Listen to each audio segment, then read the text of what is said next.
Welcome, my greenies.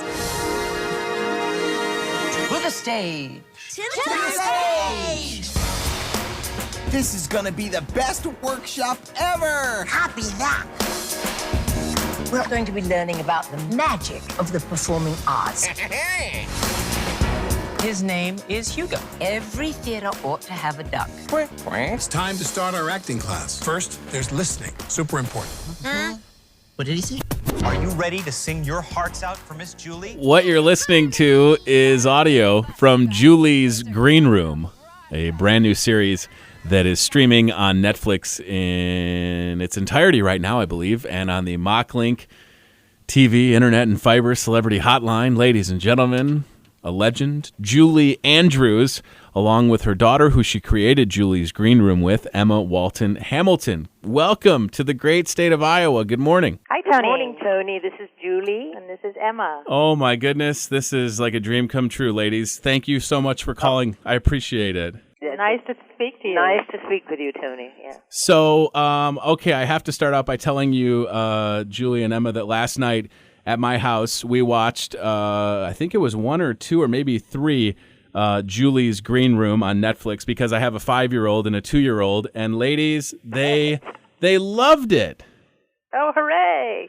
It's great. Lovely. That's the perfect audience. I was going to say, you know, my 5-year-old is Henry and my 2-year-old is Theodore, and they sat there and they didn't move and they watched it and they laughed, and I don't know the last time they watched a show and weren't, like, distracted, so they were totally in Julie's Greenroom. With the attention span, which is never very much when you're young. That's pretty amazing. That's fabulous, Tony. Well, from your mouth to other families' listening ears. Well, I'll tell you what, and growing up, so I'm 33 years old, and I might be the biggest fan of the Jim Henson Company and all that they've done. So when I saw Jim Henson and Julie Andrews, I just said, yes, whatever it is, let me see it. Sold. Right. Aren't those puppets wonderful? They're brand new puppets that are created for the show, supposedly the pupils that I'm teaching, and they are, first of all, the people that work the puppets, that manipulate them, are the loveliest people and so incredibly talented. And, of course, they're never seen. You just see the puppets. And they make them so real that I believe the puppets are real. But for your listeners who might not know, Tony, the premise of the show is that Mom runs this little local theater and teaches classes in the performing arts to a group of kids who are, in fact, played by these puppets, these original Henson brand-new puppets. And they come every day and take lessons in acting and singing and writing and improv and all sorts of things, which are led by special guests, celebrity guests who come and help Mom teach the classes. So it might be Alec Baldwin teaching acting, or Ellie Kemper teaching improv, or David Hyde Pierce coming to teach about directing, and so forth. It's absolutely brilliant. And Julie, you're right. You know, we're watching it last night, Julie's Greenroom on Netflix, and you forget that you're looking at puppets because they're you know what I mean? They're. Oh, thank you so much. I'm glad you feel the same way, because they are adorable, right down to Hugo the duck, who is there sort of by accident, but is an absolutely indispensable member of our little company. Isn't it tremendous how far things have come, that Netflix is really just like leading the way when it comes to quality content and programming? So what was it? Did Netflix bring this to you, Julie and Emma, or did you bring it to them? What was that process like? I think that it was kind of mutual in a way. They, Netflix are looking always for good product, and that is their sort of mantra is, what can we get that's really, really productive and useful and artistic and good, really good. And I think they were intrigued when we presented the show to them, and they've been just wonderful to us, and we have pretty free reign, and it's a great bonus to have our backs, so to speak. Absolutely, and that's where everybody's going now, and it makes sense. I mean, I think it is the new way that communication, television, anything you really want to see is on these wonderful, amazing.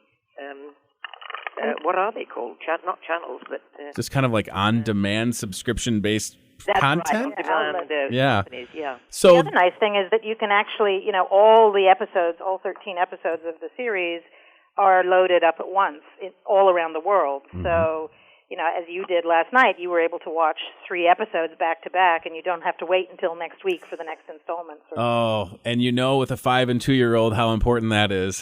That's right. I'm amazed that they sat for that long. that's great. Oh, well, Great. I hope that they both have interest. I've done a little improv, haven't done any acting, but I've always been interested in it. So the obvious question, Julie and Emma, is will there be a second season of Julie's Green Room? Is it too early to From tell? your lips to Netflix ears, and we do hope so. We'll know very shortly. Okay.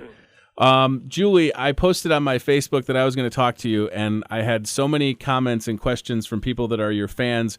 I wonder, could I I don't want to say rapid fire, ask you some questions on their behalf, but would that be okay?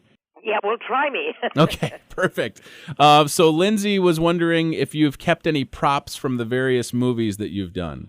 Oh, my.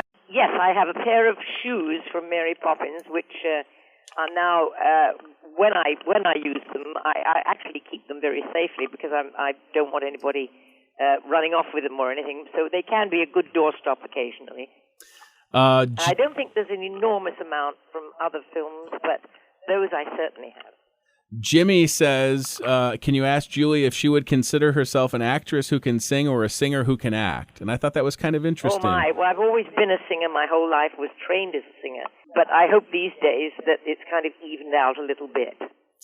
Rebecca wonders, Julie, which of your movies is your favorite? I'm assuming you can't pick one, probably. No, I can't. And if you had about 2 hours, I'd delve into that. But each one you love for a different reason. Either the location or the people who are in the movie or the director of the movie. Or it's very, very hard to say which one becomes your favorite. Debbie, I love doing musicals. I loved doing musicals, I must say. Yeah, and they were all so wonderful. Debbie wonders, who or what were your main inspirations when you first started? When I first began, I was in music hall and vaudeville. That was my background all over England. My parents were also in showbiz. And I was very small I was very young when I started, about 9, I guess. And my parents discovered I had a very unusual singing voice. And so my inspirations really were all the people that I watched and worked with, and I would stand on the side of the stage and just be in awe of some of the talent that I was seeing. Okay, so this next question was from my brother-in-law, Julie. His name is Nolan. He has autism, and he might be your biggest fan ever. So he was wondering, and oddly enough, about 2 years ago, Nolan got to join me in studio, and we got to talk to Dick Van Dyke, and it was wonderful. Oh, that's wonderful. And he wondered what it was like working with Mr. Dick Van Dyke, and do you guys stay in touch, I guess? Oh, yes, we do, and we're great friends, and he's adorable. He has more energy than all of us put together, I think. Wouldn't you say, Emma? Yeah. And then the last question, I guess, that Andrea from Facebook had were, do you have any thoughts on Mary Poppins Returns, and do you know if you're going to appear in that, or is it something you can't discuss? I have, my one big thought is that I wholeheartedly approve. I mean, it is about 50 years since the original Mary Poppins, if not, no, it's about 50, I think. And it's about time that somebody brought a fresh new look about the stories to the screen. That it's going to be different. It's not the original movie recreated. It's all the other stories that P.L. Travers, the original author, wrote about Mary Poppins. And I love Emily Blunt, who's playing Mary Poppins. So they have a really wholehearted endorsement from me. Did they ask you to appear in it, or can you not talk about that? You know what? I would love to have done, but my commitments just would actually, this green room and many other things just prevented that possibility, but I really wish them well.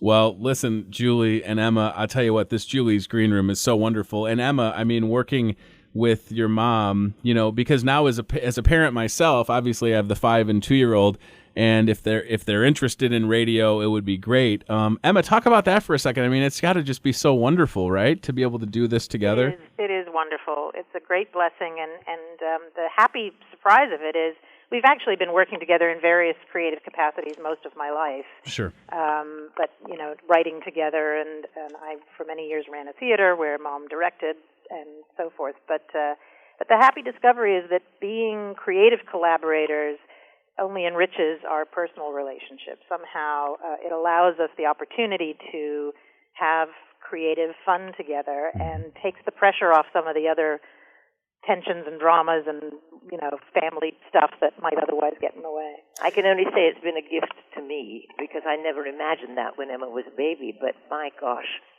how lovely and how lucky I am that we do this together.